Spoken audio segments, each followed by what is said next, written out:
কাঁঠালের বিচি আর চিংড়ি মাছ দিয়ে কি রান্না করলাম সেটাই আপনাদের সাথে আজকে শেয়ার করব। আসসালামু আলাইকুম, সবাই কেমন আছেন?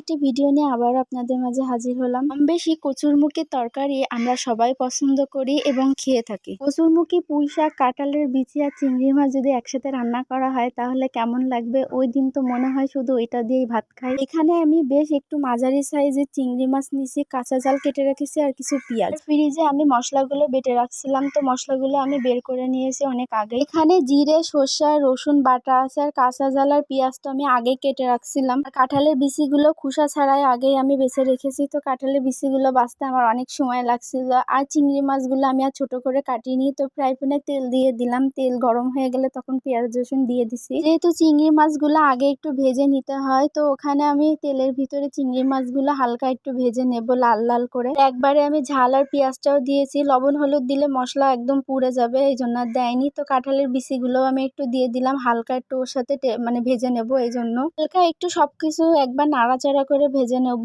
খুব একটা ভাজার প্রয়োজন নাই। চিংড়ি মাছগুলো একটু ভাজা হলেই হয়। শাকের ভেতরে চিংড়ি মাছ আর কচুরমুখী, কাঁঠালের বিচি এগুলো দিয়ে খেতে আমার অনেক মজা লাগে। কার কার এমন ভালো লাগে সবাই আমাকে কমেন্ট করে জানাবেন। তো এখানে রসুন বাটা দিয়ে দিলাম 1 চামচ মতন, তারপরে জিরে বাটা দিলাম 1/2 চামচের মতন। তো জিরে আর রসুন আর সর্ষা একসাথে দিয়ে দিলাম। দেওয়ার পরে একটু পানি দিয়ে নাড়াচাড়া করে আমি এখানে কচুরমুখী আর পুঁই শাকগুলো দিয়ে দেবো। কচুরমুখী আর পুঁই শাক আর পানি একসাথে দিয়ে আমি নাড়াচাড়া করে তারপরে এখানে ঢেকে রেখে দেবো সিদ্ধ হওয়ার জন্য। এখানে আমি আর এক্সট্রা কোনো পানি দেব না, লবণ আর হলুদটাও দিয়ে নিলাম আর সাথে একটু ধনের গুঁড়ো। একবারে আমি ওই অল্প পরিমাণ মতন পানি দিয়ে এখানে কষায়ে সিদ্ধ করার মতন একবারে পানি দিয়ে দেবো। যেহেতু ঝোল ভালো লাগে না পুঁই শাকের তরকারি, এই জন্য আমি একদম মাখা মাখা মতন করব। সবকিছু দিয়ে সুন্দর করে নাড়াচাড়া করে নিলাম, আর নাড়াচাড়া করতে করতে এর সাথে মিশে গেছে।